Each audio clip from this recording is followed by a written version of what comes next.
Assalamualaikum warahmatullahi wabarakatuh. Perkenalkan, nama saya Mei Sri Nur Aini dengan NIM 215231303 dari kelas Perbankan Syariah 2H. Di sini saya akan mereview sedikit tentang Perjanjian Giyanti dan terbelahnya Jawa. Perjanjian Giyanti merupakan suatu peristiwa besar di masa silam. Perjanjian ini lahir sebagai sebuah kesepakatan segitiga politik antara Pakubuwono III, Pangeran Mangkubumi, dan Perserikatan Hubungan Dagang Hindia-Belanda atau yang dikenal dengan sebutan VOC.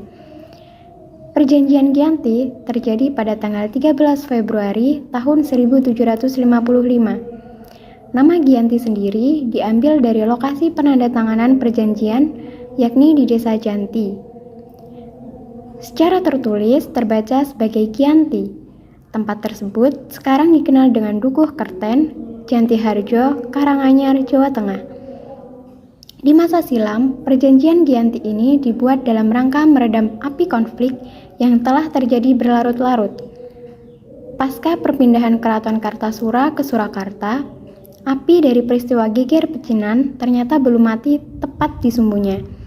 Ketika itu, Mangkubumi yang membantu Pakubuwono II dalam meredam api konflik mendapatkan hadiah berupa sebidang tanah dari Pakubuwono II. Namun, luas tanah yang diberikan rupanya menimbulkan kecemburuan. Salah seorang pangeran kemudian mengeluhkan ketidakadilan terkait hadiah tersebut kepada Gubernur Jenderal Baron van Imhoff. Sang Gubernur Jenderal di Batavia itu pun lantas mengeluarkan keputusan yang membuat tanah tersebut tidak jadi dimiliki oleh Pangeran Mangkubumi. Kemudian, dia meminta izin kepada kakaknya, Pakubuwono II. Dari duduk saya dikurangi, lebih baik buanglah saja saya. Buanglah kemana sampai saya tidak bisa kembali ke Jawa. Pada akhirnya, Mangkubumi diberikan uang 3.000 rial untuk jatah makan anak buahnya. Kemudian, pada malam harinya, Pangeran Mangkubumi pergi. Sejak saat itulah pecah perang Mangkubumen. Puluhan ribu prajurit Jawa tewas. Perlawanan ini mendorong Gubernur Jenderal VOC untuk Jawa Utara, yaitu Nicholas Harting, mengambil sikap untuk menyelamatkan daerah operasionalnya. Secara tertutup, Harting melakukan perundingan dengan Pangeran Mangkubumi. Setelah berkali-kali melakukan perundingan, Harting bersepakat dengan keinginan Pangeran Mangkubumi yang juga hendak menjadi penguasa di tanah Jawa. Pada tanggal 23 September 1754, nota kesepahaman antara VOC dan Mangkubumi terlaksana, dan nota tersebut disampaikan kepada Pakubuwono III, sang pengganti Pakubuwono II. Nota tersebut menyatakan bahwa Pangeran Mangkubumi mendapatkan wilayahnya, dan pada tanggal 4 November 1754, Pakubuwono III menyatakan persetujuannya terhadap hasil perundingan Gubernur Jawa Utara dengan Mangkubumi tersebut. Surat pernyataan itu disampaikan oleh Pakubuwono III kepada Gubernur Jenderal VOC, Jacob Mossel. Kesepakatan ini mendorong terjadinya sebuah perjanjian besar yang ditandatangani di Desa Giyanti, beberapa kilometer di sebelah timur Surakarta. Penandatanganan perjanjian Giyanti ini menjadi pangkal dari terbelahnya tanah Jawa menjadi dua bagian, atau yang dikenal dengan istilah Palihan Nagari. Hal ini menjadi awal mula naik tahtanya Mangkubumi di Yogyakarta sebagai Sri Sultan Hamengkubuwono I dengan gelar Senopati Ing Ngalogo Sayyidin Panotogomo Khalifatullah. Sejak ditandatanganinya perjanjian tersebut pada 13 Februari 1755. Isi dari perjanjian Giyanti yaitu: yang pertama, Pangeran Mangkubumi diangkat sebagai Sultan Hamengkubuwono dengan separuh kekuasaan Kerajaan Mataram. Hak kekuasaan itu diberikan atau diwariskan secara turun-temurun. Yang kedua, rakyat kesultanan harus bekerja sama dengan rakyat yang berada di bawah kekuasaan VOC. Yang ketiga, para bupati atau pejabat eksekutif seperti gubernur harus bersumpah setia pada VOC. Yang keempat, pengangkatan bupati atau pejabat eksekutif harus mendapatkan persetujuan dari VOC. Yang kelima, Sultan harus mengampuni bupati atau pejabat eksekutif yang memihak VOC dalam peperangan. Yang keenam, Sultan tidak akan menuntut hak Pulau Madura atau daerah pesisir lain yang telah diberikan Pakubuwono II kepada VOC. Sebagai gantinya, VOC akan memberikan uang ganti rugi sebesar 1.000 rial setiap tahunnya. Yang ketujuh, Sultan Hamengkubuwono akan memberikan bantuan jika Sultan Pakubuwono III membutuhkan.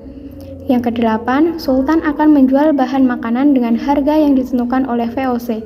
Yang kesembilan, Sultan berjanji menepati segala macam perjanjian yang pernah dibuat antara penguasa Mataram terdahulu dengan VOC. Lalu, 2 hari kemudian, tepatnya pada tanggal 15 Februari tahun 1755, ada pertemuan untuk meneruskan pembagian aspek, yaitu atribut-atribut keraton, antara lain seperti yang pertama yaitu keris, yang menjadi pusaka raja diserahkan kepada Sultan Hamengkubuwono I. Yang kedua, yakni bahasa. Jogja meneruskan dialek bahasa Bagongan. Bahasanya juga memiliki identitas. Contohnya kata nggih, yang satu injih. Yang ketiga yaitu tari. Jika tarian di Jogja tangannya di atas yang melambangkan kegagahan, sedangkan di Solo lebih ke halus, sedangkan di Solo dan Yogyakarta memiliki penutup kepala atau yang biasa disebut dengan blangkon. Jogja dan Surakarta juga memiliki perbedaan dalam hal blangkon tersebut. Kemudian, masyarakat memilih perihal gaya busana, penampilan dan klaim orang Solo ataupun Jogja. Akan tetapi, keterbelahan masyarakat Jawa tersebut tidak terjadi seketika pasca perjanjian Giyanti. Masalah bahasa sebenarnya karena lingkungan. Jadi, karena pengaruh lingkungan dan kebiasaan setiap harinya, perubahan tidak diketahui apakah dari zaman Hamengkubuwono I, ataukah zaman Diponegoro, ataukah zaman setelahnya. Karena perjalanan waktu dan bahasa tidak bisa langsung berubah begitu cepat, mungkin dalam kurun waktu antara 30 sampai 50 tahun.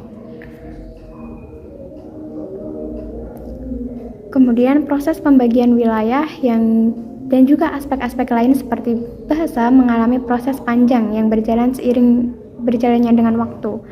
Perjanjian Giyanti yang tidak merinci pembagian wilayah pada gilirannya menimbulkan rentetan-rentetan peristiwa. Pembagian itu sengaja diacak sehingga terdapat banyak wilayah yang tumpang tindih satu sama lain. Ada beberapa wilayah Jogja yang di sekeliling Solo dan ada pula wilayah Solo yang terletak di sekeliling wilayah Jogja, sehingga mengakibatkan kecenderungan untuk konflik di antara dua kerajaan tersebut. Sementara itu, pasca perjanjian Giyanti, Raden Mas Said atau Pangeran Sambernyawa yang dulunya membantu Mangkubumi masih terus melakukan pemberontakan. Seperti halnya Mangkubumi, Pangeran Sambernyawa yang juga merupakan Trah Pakubuwana turut menuntut haknya sebagai penguasa wilayah. Dalam gerakannya pada Oktober 1755, Pangeran Sambernyawa berhasil mengalahkan satu kelompok pasukan VOC. Kemudian, pada Februari tahun 1756, beliau juga hampir membakar keraton yang baru saja didirikan di Yogyakarta. Setelah perang bertahun-tahun, VOC akhirnya menyudahinya dengan penandatanganan Perjanjian Salatiga pada tahun 1757. Perjanjian ini membuat tanah Jawa kembali terbagi. Pada perjanjian ini disepakati bahwa Pangeran Sambernyawa mendapat sebagian wilayah Kasunanan Surakarta dengan wilayah kekuasaan yang dikenal sebagai Kadipaten Surakarta. Sedangkan Pangeran Mangkubumi memiliki wilayah kekuasaan yang dikenal dengan sebagai Kadipaten Mangkunegaran. Pangeran Sambernyawa pun berjatah tahta dengan gelar Kanjeng Gusti Pangeran Adipati Arya Mangkunegoro Lelono Jayamiseso Senopati ing Nagari Surakarta Adiningrat. Keterbelahan Jawa ini kemudian hari belum berhenti pada tahun 1813 di masa Gubernur Jenderal Thomas Stamford Raffles dari Kerajaan Inggris. Kesultanan Yogyakarta juga terbelah dengan lahirnya Pakualaman. Dengan demikian, Tanah Jawa kemudian memiliki 4 wilayah pemerintahan, yaitu Yogyakarta, Pakualaman, Surakarta, dan Mangkunegaran. Masing-masing Masing-masing daerah tumbuh dengan perbedaan model dan orientasi politik yang berbeda. Hal ini pun mengantarkan Jawa pada rupa yang beragam. Dinamika politik yang digerakkan oleh angin revolusi pada masa pertengahan 1940-an membuat masing-masing daerah mengalami nasib yang berbeda. Hal inilah berujung pada perbedaan status hingga hari ini. Di masa Republik Indonesia, Kasunanan Surakarta dan Kadipaten Mangkunegaran menjadi situs cagar budaya, sementara wilayah Yogyakarta juga terdapat Pakualaman yang menjadi daerah istimewa. Cukup sekian review yang dapat saya sampaikan. Apabila ada kurang lebihnya mohon maaf. Akhirul salam. Wassalamualaikum warahmatullahi wabarakatuh.